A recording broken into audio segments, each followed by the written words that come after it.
반갑습니다. 8월 25일 화요일 큐티 스케치 시간입니다. 오늘 본문은 로마서 14장 1절부터 12절까지의 말씀입니다.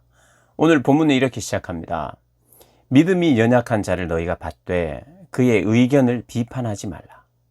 어떤 사람은 모든 것을 먹을 만한 믿음이 있고 믿음이 연약한 자는 채소만 먹느니라. 먹는 자는 먹지 않는 자를 업신여기지 말고 먹지 않는 자는 먹는 자를 비판하지 말라. 이는 하나님이 그를 받으셨음이라. 오늘 본문은 이 사도 바울이 로마 교회 안에 우리 형제 자매들에게 이 먹는 문제 때문에, 그리고 절기를 지키느냐, 특별한 날이 있느냐 없느냐에 대한, 날에 대한 문제 때문에 서로가 싸우고 서로가 업신여기고 정죄하고 비판하는 일이 없도록 해라. 그런 권면을 하고 있는 내용입니다. 이 시대는 이 시대적 배경은 어떤 것이었냐 하면 AD 49년에 클라우디우스 황제가 유대인들을 로마에서 추방하는 사건이 발생하게 됩니다. 그 이유는 유대인끼리 큰 갈등을 일으키고 문제를 일으켰어요. 싸웠죠. 사회적인 문제가 됐습니다. 그 무엇 때문이냐면 그리스도인 유대인과 유대인의 충돌이죠. 그들이 종교적으로 서로 이제 교리가 다르다 보니까 서로 이단시 여기고 그런 어떤 문제가 되니까 이 유대인들은 로마에서 추방했습니다. 추방시켜 버렸어요. 그러면 그리스도인 유대인과 로마 사람들 및 이방인들이 함께 어우러졌던 로마 교회에서 이제 유대인들이 떠나간 거죠. 근데 이제 AD 54년에 이제 네로가 등극을 하는데, 네로 황제가 등극을 하고 클라우디우스가 죽으니까 추방되었던 유대인들이 그리스도인 유대인이든 다시 이제 돌아온 거죠. 자기의 삶의 터전으로. 그래서 다시 교회에 오게 된 거예요. 그래서 이 로마 교회 교인들이 이제 이방인들이죠. 이들은 먹는 문제에 대해서는 굉장히 자유로웠어요. 모든 것을 먹을 수 있었죠. 채소든 뭐 고기든 뭐 무엇이든지. 우상에게 바쳐진 제물에 대한 이야기는 뭐 나중에 고린도 뭐 전서에 나오는 것인데, 지금은 이제 로마서에는 특별히 뭐 우상에 대한, 물론 이제 우상에게 바쳐진 것이 그 고기들입니다. 그것도 이제 문제가 되기도 하고요. 될 수도 있고요. 근데 어쨌든 이 먹는 문제로 갈등이 생긴 거예요. 다시 돌아와서 문화적 배경이 다르고 삶이 다른 사람, 삶의 양식이 다른 그리스도인이라고 해도 자신의 삶의 배경이 달랐어요. 그래, 그것이 부딪혀 오는 거예요, 교회 안에서. 그리고 유대인들은 절기를 잘 지켰죠.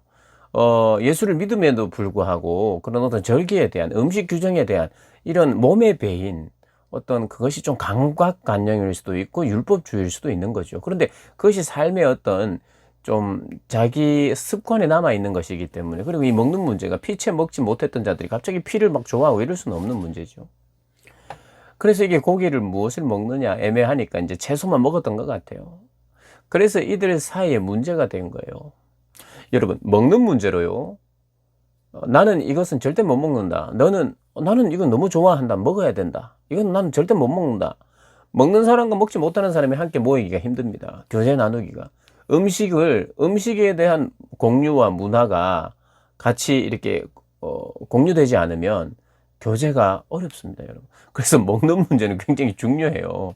먹는 게 사람들이 너무 수준이 낮다, 먹는 문제로 싸우고 그러냐. 여러분, 그렇지 않습니다. 이 먹는 문제가 누가 많이 먹느냐 적게 먹느냐 이런 문제로 싸운다는 뜻이 아니라요, 먹는 문제는 사실 없을 때는 굉장히 큰 전쟁이 일어나는 것이 먹는 문제고요. 그리고 먹는 것이 서로 다를 때 나는 절대 먹어서는 안 된다, 너는 절대 먹어도 된다 하는 이 사람들은 원수가 될 수가 있습니다. 교제가 불가해요. 그리고 너의 취향이지 뭐 하고 이런 게 아니라 종교적인 신념까지, 철학까지 이야기를 하면서 너는 하나님이 그런 삶을 기뻐하지 않아, 뭐 이렇게, 너는 고기를 먹는 구원이 없어, 뭐 이렇게 서로가 정죄할 수 있단 말이에요. 그 교회 안에 이것을 신앙에 굉장히 중요하고 본질적인 문제로 이들이 여기면서 서로 업신여기고 서로 정죄하고, 이런 일들로 인해서 교회가 중요한 것은 하나 되지 못하는 일이 있었던 거예요. 교회의 실질적인 문제였던 겁니다. 사도 바울이 이제 14장에서는 실제적으로 그가 편지를 보내고 있는 로마 교회의 문제들을 지금 이제까지 해온 하나님의 이 말씀, 자기가 이제 이야기한 이걸 근거로 너희는 이 본질적인 문제가 아니다. 예수 안에서 모두가 자유해졌다. 그런 틀이나 그런 어떤 조건이나 그런 건 완성되었다. 특별한 날이 있어서 특별한 절기를 지켜야만 하느님의 복받고 구원받는 게 아니다. 모든 날이 주의 날이다. 모든 음식은 주님이 주신 것이기 때문에 먹어도 괜찮다. 그런 이야기들을 했어요. 그런데 어찌 되었든 여기에 이제 갈등이 생긴 거예요. 그래서 사도 바울은 어떤 한 편을 들지 않습니다. 그리고 여기에서 믿음이 강하다, 믿음이 약하다는 것도 그냥 단지 음식을 다 먹을 줄 알면 믿음이 강하고 음식을 채소밖에 못 먹으면 믿음이 약하고 이렇게 해서 그들의 믿음을 평가했다기보다는 모든 것을 먹을 수 있는 그 더 광범위하게 문화적으로 종교적으로 광범위하게 먹을 수 있는 이방인들을 여기서는 어떤 면에서는 믿음이 좀 더 강한 자로 표현되는 거예요. 그 부분에 대해서. 믿음이 약한 자는 이래 날에 매이고 절기와 뭐 이렇게 안식일 이런 것에 매이고 그리고 음식 규정에 매여서 사는 사람들이 상대적으로 약한 사람들. 그런데 서로가 서로를 비판하거나 업신여기거나 무시하거나 정죄해서는 안 된다. 유대인들은 사실 유대인 그리스도인들은 정죄하기가 쉬워요. 우리는 먹지 않는다. 그럼 너희는 먹는 거지. 그러면서 정죄하기가 쉬워요. 그리고 이방인들은 유대인 그리스도인을 향하여 무시하기가 쉬워요. 아니 그것도 못 먹냐.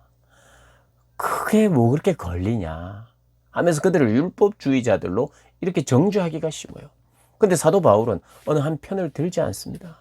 물론 믿음이 강하고 모든 것이 주 안에서 가하기 때문에 좀 더 폭넓게 이 문화를 이렇게 받아들이고 해결하는 쪽을 왠지 손드는 것 같지만 그러나 손들지 않아요. 서로가 받아줘야 된다 이렇게 이야기합니다. 이 문제는 비본질적인 거다. 본질적인 게 아니다. 오히려 약한 자를 위하여 강한 자가 사도 바울은 이제 고린도전서에서는 그런 말을 했어요. 나는 형제가 넘어진다면 형제가 나 때문에 내가 고기 먹는 것 때문에 상처를 받는다면 나는 평생 고기를 입에 대지 않겠다. 이런 말까지 하는 거예요. 약한 자를 더 우선하는 것입니다. 근데 오늘 본문은 서로 받아주라고 이야기합니다. 인정하라는 것이에요. 음식을 같이 공유할 수 없지만 결국 나중에는 공유할 수 있는 공동체가 되어 가겠죠. 그러나 공유할 수 없을 때 그럼에도 불구하고 너희들은 비판하지 말고 서로를 받아주라. 그것을 위하여 주께서 죽으시고 부활하셨다는 거예요. 죽으시고 부활하신 이유는 사나 죽으나 주를 위하여 살고 죽는 자들을 위하여 그들을 통치하는 통치자로 다스리는 분으로. 그래서 심판은 내가 하는 거다. 너희가 서로 심판하면 안 된다. 이 말을 오늘 본문을 통해서 하고 있습니다. 먹는 자도 주를 위하여 먹고 먹지 않는 자도 주를 위하여 먹지 않고 이 날을 중요하게 여기는 자도 주를 위하여 중요하게 여기고 모든 날을 똑같이 여기는 자도 주를 위하여 그렇게 하는 것이다. 우리는 누구든지 살든지 죽든지 주를 위하여 살고 주를 위하여 죽는 것이고 우리 중에 그 누구도 자기를 위하여 살지 않는 것이다. 채소를 먹는 사람도 자기를 위하여 사는 사람이 아니라 그리고 고기를 먹는 사람도 자기를 위하여 사는 사람이 아니니 너희들은 그 모든 자들의 한계와 연약들을 서로가 받아들이면서 그렇게 하나가 되어야 된다. 그리고 하나님의 심판대가 있다. 너희들이 심판자가 아니라 내가 심판자다. 그리고 너희들에게 하나 알리고 싶은 게 있는데 너희들은 형제를 비판하고 정죄한 그 문제로 반드시 심판대에 서야 된다. 심판대에 서야 된다 이야기합니다. 10절에 네가 어찌하여 네 형제를 비판하느냐 어찌하여 네 형제를 업신여기느냐 우리가 다 하나님의 심판대 앞에 서리라. 기록되었을 때 주께서 이르시되 내가 살았노니 모든 무릎이 내게 꿇을 것이요 모든 혀가 하나님께 자백하리라 하였느니라. 이러므로 우리가 각 사람이 자기 일을 하나님께 직고하리라. 우리가 하나님 앞에 심판받아야 할 중요한 심판의 제목이 있는데 형제 비판한 것, 형제 정죄한 것, 형제 무시한 것, 형제 업신여긴 것, 그것에 대해서 자백해 하신다는 거예요. 네가 뭔데 심판하느냐? 네가 뭔데 정죄하느냐? 너의 형제를 남의 수하에 있는 하인을 네가 왜 주인 행세하느냐라고 말하면서 오늘 사도 바울은 이야기하고 있어요. 여러분 그래서 기억해야 합니다. 믿음이 연약한 사람들이 있을 수도 있습니다. 좀 비본질적인 것을 중요하게 막 이렇게 내세우는 사람들이 있을 수 있어요. 어떻게 해야 되느냐. 물론 우리가 너무 비본질적인 매여 있으면 때로는 권면도 해야 되고 가르쳐야 됩니다. 그러나 비판하고 정죄하고 또 업신여기고 무시하면 안 됩니다. 그것에 대해서 하나님 심판대 앞에서 직고할 것이다 라고 말하는 것입니다. 기억하십시오. 오늘 함부로 사람들, 하나님의 형상을 가진 사람들을 판단하고 비판하는 나의 그 습관적으로 빨리 이렇게 비판하려고 하는 나의 성향을 하나님의 심판대 앞에 미리 가서 하나님 심판대 앞에서 우리가 어찌해야 될지를 생각하면서 오늘 하루를 살아야 할 것입니다. 그리고 우리의 생애를 살아야 할 것이에요. 우리가 적어도 교회이고 우리가 적어도 형제 자매를 가졌다면 여러분 그를 정말 받아들여야 됩니다. 잊지 마시고 우리의 평생의 삶의 과제예요. 서로 다른 사람은 반드시 있습니다, 여러분. 그리고 정말 공유하기 힘든 것이 음식의 개념이 서로 다를 때 정말 함께하기가 힘든데, 그런데 주님은 그것이 가장 함께하기가 힘든데도 불구하고 함께하고 받아들이라고 말했는데, 우리는 하나님의 몸과 공동체, 교회의 몸된 공동체 안에서 반드시 다양한 사람들을 만나게 됩니다. 피해 다니시면 안 되고, 다양한 사람들을 반드시 내 주변에 있을 때에 그들을 서로가 받으라고 이야기를 하십니다. 나는 누구든 내 주변의 사람을 받아내리라 하는 그런 결단으로 우리 살아가시는 복된 성도님들 되시기를 주님의 이름으로 축복합니다.